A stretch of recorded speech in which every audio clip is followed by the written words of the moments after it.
Hey, everybody, it's Ty Leon Guerrero, also known as TYLG, and it is Friday. We're doing our Friday financial news wrap up with Mr. One Rental at a Time, Mr. Michael Zuber. How are you, Michael? Good, Ty. I love that. TYLG. I like that. You're the man. Yeah, I'm the guy with a really long last name that's why it's just easier to go by Ty, right? There you go. I love it. I love it. So if you're a new viewer to the show, what we do is we talk about the week, a summary of the week and what's going on in financial news. And today I want to just get your opinion, Michael. I want to ask you about the jobs and unemployment. Yeah. How was that number today? Yeah, so it's kind of interesting. So first and foremost, Ty, I got to thank you again for doing this with me weekly, right? When you do a daily show, you kind of get lost in the weeds. So I really look forward to this Friday wrap up. It's kind of like the capstone of my week. So I appreciate you going through this with me. The jobs creation number, which came out today, was a May number, was disappointing. And this is on the back of last month's really disappointing number, right? To remind folks, last month, people were calling for 1 million jobs created. We had something like 260,000. I was actually calling for 1.5, was way off. I did not play this month. I'm like, I don't know. I'm not sure what's going to happen. So the numbers that came out this morning were 559. So 559,000 jobs created. Below expectations. Expectations was for 671. So about 112 short. Wow. So again, jobs are coming back. They're not coming back fast enough, though. I mean, by most accounts, we have 8 million people still out of work, sort of peak to trough. But what's interesting is the unemployment rate, which is called U3. It actually is only 5.8%. So it fell from 6.1. We've had talks past Ty probably 3, 4, 5 months ago, just how useless the U3 number is. We should be talking about the U6. The U6, I believe, is still over 10%. Because of discouraged workers and part-time and just all of these other factors. But yeah, what really is important for you and I as real estate investors is this gives the Fed permission to keep rates low. And if you really want to watch things, the 10-year note spiked up the last couple of days because people were expecting a hot number and it came crashing down, right? Wow. The 10-year last time I checked was down 0.06 percentage points, which may not sound like a lot, but when that's on a basis of 1.6, that's almost an 8% move in a day. So again, if you're looking for, 30-year fixed rate loans, I'm guessing rates will be cheaper Monday than they are today, not by a lot. But again, I think this is just gives Fed permission to say, hey, we can keep the party going, keep adding alcohol to the punch bowl. All is good. Inflation's nowhere around. The job market is okay, but not great. So I think it's a perfect number for Jerome Powell, frankly. That's great. That's great to hear too. It's interesting. I've got a flip that it's in a very mediocre neighborhood. And I'm like, how well is this thing going to do? It's actually, the numbers are pretty good on it, but it's just interesting. Is it going to be exuberant by the time we bring to market, or is it going to actually start to cool? So it'll be interesting. I'll have to give you an update as we get into it. It's probably 4 weeks out, 5 weeks out, but it'll be interesting to see how this mediocre neighborhood does. So nice. Yeah. So let's talk about the states. Let's talk specifically about the stimulus, the goose up, and what some states, what you're noticing, and it looks like a constant trend there. Tell us more about that. Yeah, the number is up again. I think last time we talked, it was at 13 or 14 states, and now we're up to 25. We've actually just hit the 50% mark, at least by count, right? 25 of the 50 states are now canceling the federal goose up sometime in June. I think the first one is canceling like June 13th or something. So it's like right around the corner. But yeah, most of those 25 will cancel it. Some of them for frankly, really good reasons, right? I mean, Montana started us off and their unemployment rate is 3.8%, right? Which is below pre-pandemic. So, they need all the workers they can get. So it makes a lot of sense in some cases. Some states, not as clear. I mean, I think Montana is a great example of why you should do it.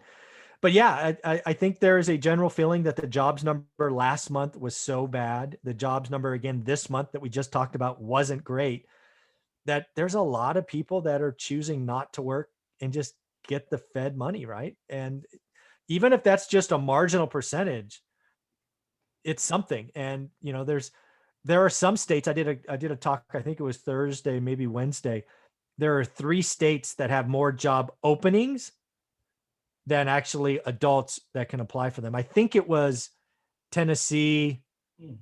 South Dakota, and one other state. Again, go back and watch, or maybe it was Kentucky. I don't know. Anyways, but yeah, there are clearly job openings. And some people are just refusing. And as we've talked about, what's going to happen in this is wage inflation, right? I cannot imagine a better time to be a teenager looking for a job, right? The teenagers now are getting 15, 16, 17 bucks an hour with no experience. So, you know, wage inflation is real. We're seeing it in construction. I did a talk with some builders, and man, builders are struggling, right? We think it's a great time to be a builder, and builders are printing money, where in reality, builders are losing money. Builders run a very lumpy cash flow statement, and I suspect we're going to have some bankruptcies in builders because commodity or their input costs are up, their labor is tight. It's probably a really horrible time to be a builder, because cash flow is so unpredictable.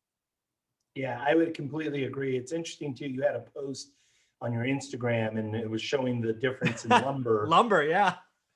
I thought that was it, $1,000 of lumber, and there was actually it looked like $1,000 of lumber from Right. what, 9 months ago or 10 months ago, and Yeah. today it looks like a little, just like that's all you get. Like, yeah, you get like three sheets and two 2x4s. It's a crazy stat. A builder actually did that, and he said this is what it would have been.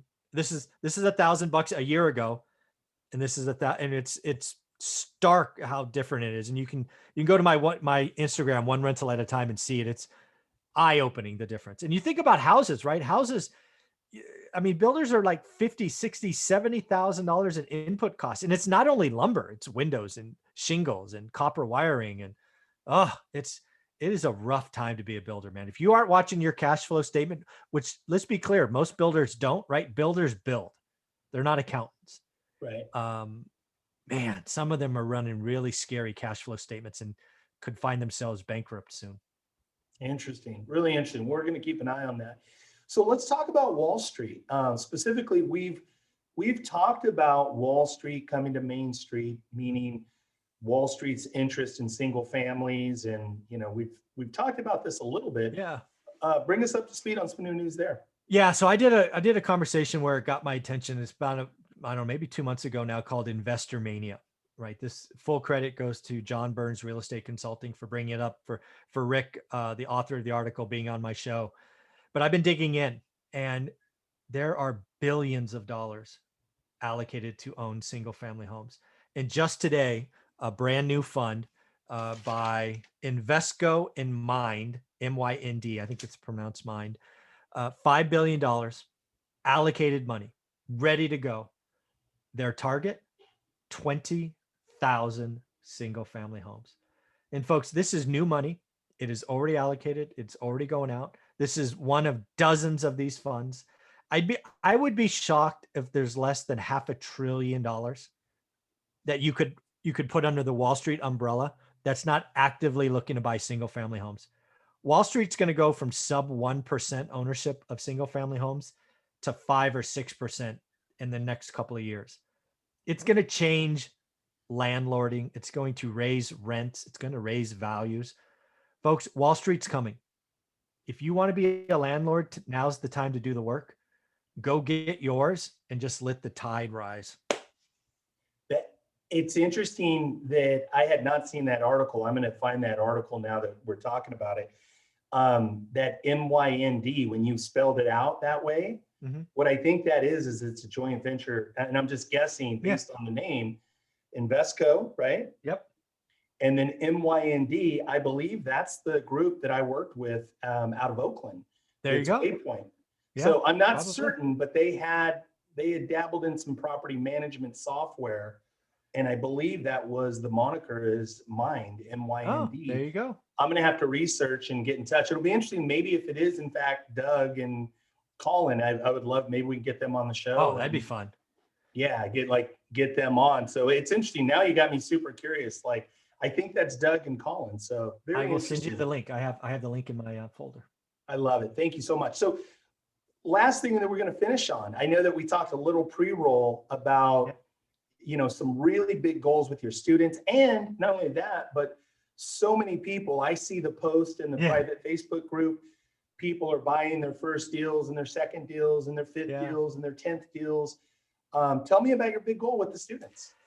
Yeah. So if anybody knows me or follow my story for any length of time, you've known I've been a commissioned salesperson for almost 30 years. And whether it's innate, as my mother would say, or it's been beaten into me by sales managers over 30 years, I now think in goals, right? Quarterly goals, weekly goals, all of that, right? So for the last 18 months, I've had a weekly goal of updating everybody on what's going on in the one rental at a time umbrella. The whole intention of that was to see how many students could do a deal. And over 18 months, we had 162 deals done, which is pretty cool. So I did a video on it, summarized basically focused daily execution. It's amazing what could happen. So that's been gnawing at me for the last 48 hours. And I'm like, I need a big goal. I want to see if we can do better.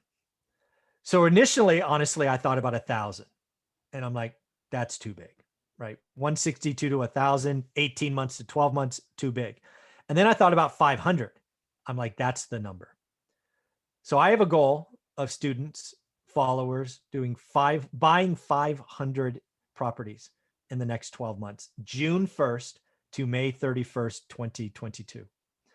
And I think we can do it. I know we only did 162 in 18 months, but it's trending right. We're adding a lot of content to the course because again, I'm one rental at a time, but we have private money. We have, we have house hacking coming, flipping coming, all these Airbnb coming. So I think there's just a lot more to learn. And it's so nice to see people add content.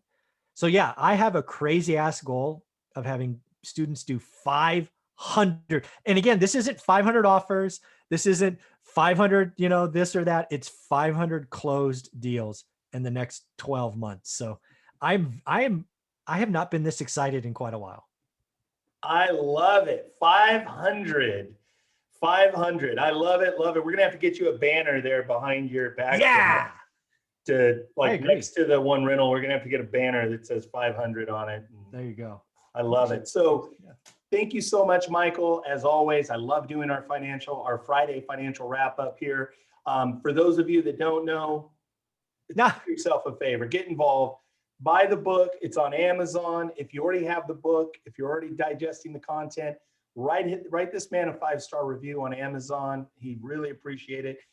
I know it's a part of his impact score. Mm-hmm. You know what I love about you, Michael, too, is that you, and I've been in this space for a long time. I've had a lot of great mentors and coaches and teachers and such, but I can say at the highest level, you're one of the few guys that really wants to see your students doing well.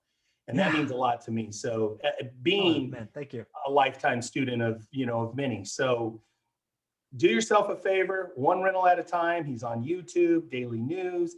He's got how many videos? Over 3,000? Oh man, over 3,000 videos. Yeah. It's fine. My 18-month wrap up, I averaged 5 videos a day, every single day. Wow. 5 videos a day. Yeah. So do yourself a favor, subscribe to the YouTube channel, buy the book, review the book. Thank you so much, Michael. Take care, man.